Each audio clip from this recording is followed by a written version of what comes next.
शिवाय। सभी भक्तजनों को मेरा नमस्कार। भगवान शिव आप सभी भक्तजनों पर अपनी कृपा बनाए रखें। आज मैं आप लोगों को शिव पुराण कथा के विधवेश्वर संहिता के दूसरे अध्याय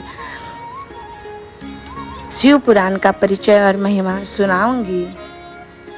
ओम नमः शिवाय। सूत जी कहते हैं, साधु महात्माओं, आपने बहुत अच्छी बात पूछी है। यह प्रश्न तीनों लोगों का हित करने वाला है।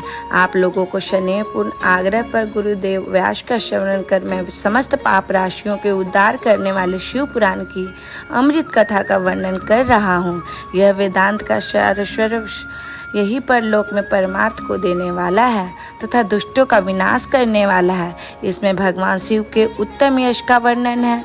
धर्म, अर्थ, काम और मोक्ष आदि पुरुषार्थों का देने वाला पुराण अपने प्रभाव की दृष्टि से वृद्धि तथा विस्तार को प्राप्त हो रहा है। शिव पुराण के अध्ययन से कलयुग के सभी पापों में लिप्त जीव उत्तम गति को प्राप्त होंगे। इसके उदय से ही कलयुग का उत्पात शांत हो जाएगा। शिव पुराण को वेद तुल्य माना जाएगा। इसका प्रवचन सर्वप्रथम भगवान शिव ने ही किया था। इस पुराण के 12 खंड या भेद हैं। यह 12 संहिताएं, पहला विधवेश्वर संहिता, दूसरा रुद्र संहिता, तीसरा विनायक संहिता, चौथा उमा संहिता, पांचवा सहस्त्र कोटि रुद्र संहिता, छठा एकादश रुद्र संहिता, सातवां कैलाश संहिता, आठवां शतरुद्र संहिता, नौवां कोटि रुद्र संहिता, 10वां मातृ संहिता, 11वां वायव्य संहिता तथा 12 धर्म संहिता है। विधवेश्वर संहिता में 10,000 श्लोक है। रुद्र संहिता, विनायक संहिता, उमा संहिता और मातृ संहिता प्रत्येक में 8-8 हजार श्लोक हैं। एकादश रुद्र संहिता में 13,000, कैलाश संहिता में 6,000, शतरुद्र संहिता में 3,000, कोटि रुद्र संहिता में 9,000, सहस्त्र कोटि रुद्र संहिता में 11,000, वायव्य संहिता में 4,000 तथा धर्म संहिता में 12,000 श्लोक हैं। मूल शिव पुराण में कुल 1,00,000 श्लोक है, परंतु व्यास जी ने इसे 24,000 श्लोकों में संक्षिप्त कर दिया है। पुराणों की क्रम संख्या में शिव पुराण का चौथा स्थान है, जिसमें 7 संहिताएं हैं।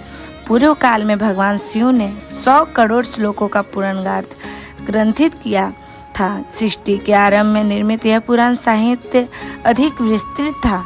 द्वापर युग में द्वैपायन आदि महर्षियों ने पुराण को 18 भागों में विभाजित कर 4,00,000 श्लोकों में इसको संक्षिप्त कर दिया। इसके उपरांत व्यास जी ने 24,000 श्लोकों में इसका प्रतिपादन किया। यह वेद तुल्य पुराण विधवेश्वर रुद्र संहिता, शतरुद्र संहिता, कोटि रुद्र संहिता, उमा संहिता, कैलाश संहिता और वायव्य संहिता नामक 7 संहिताओं में विभाजित है। यह 7 संहिताओं वाला शिव पुराण वेद के समान प्रामाणिक तथा उत्तम गति प्रदान करने वाला है। इस निर्मल शिव पुराण की रचना भगवान शिव द्वारा की गई है तथा इसको संक्षेप में संकलित करने का श्रेय व्यास जी को जाता है।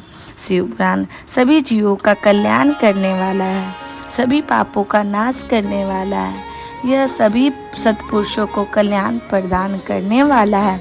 यह इसकी तुलना रहित है तथा इससे में वेद प्रतिपादित वैदैत्य ज्ञान तथा निष्कपट धर्म का प्रतिपादन है। शिव पुराण श्रेष्ठ मंत्र समूहों का संकलन है तथा यही सभी के लिए शिव धाम की प्राप्ति का साधन है। समस्त पुराणों में सर्वश्रेष्ठ शिव पुराण ईर्ष्या रहित अंतःकरण वाले विद्वानों के लिए जानने की वस्तु है। इसमें परमात्मा का ज्ञान किया गया है। यह अमृतमयी शिव पुराण को आदर से पढ़ने और सुनने वाले मनुष्य भगवान शिव का प्रिय होकर परम गति को प्राप्त कर लेता है। ओम नमः शिवाय। अगर आप लोगों को शिव पुराण की यह कथा अच्छी लगे तो आप दूसरे भक्तजनों के पास शेयर करना ना भूलें। ओम नमः शिवाय।